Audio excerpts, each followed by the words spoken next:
In this demo, we're going to look at how to revoke verifiable credentials with an SSI enterprise platform. Now we see here on the right hand side, the holder using the NBOrbit mobile wallet has a specific credential called ACC Client Identity Card, which they could use to perform certain actions. So for example, they could use this client identity card to get authenticated to access the online booking system.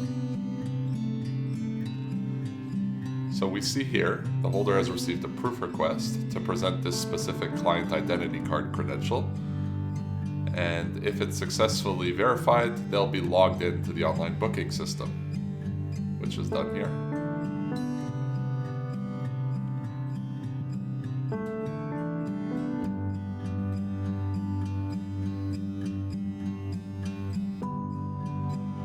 Now if we flip over to the NBOrbit Enterprise app, and we look at existing connections, a certain issuer of verifiable credentials could see what credentials they have issued in the past to specific holders. So you can see there's 4 of them here. And the issuer could go in and edit this.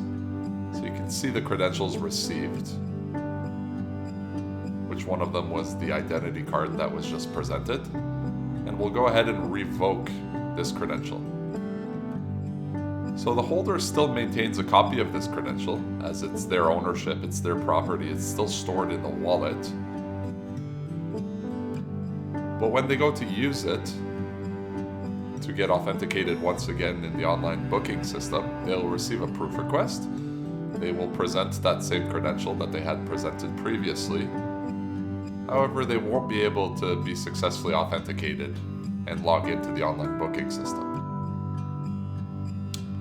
And if we go back and we look at the verification monitoring feature within the NBOrbit Enterprise app, we can see that the verification was unsuccessful,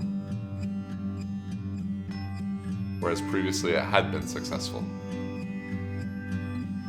Visit northernblock.io to learn more about SSI and NBOrbit, or email us at info@northernblock.io, or call us at 1-855-665-0833 to try out NBOrbit Enterprise.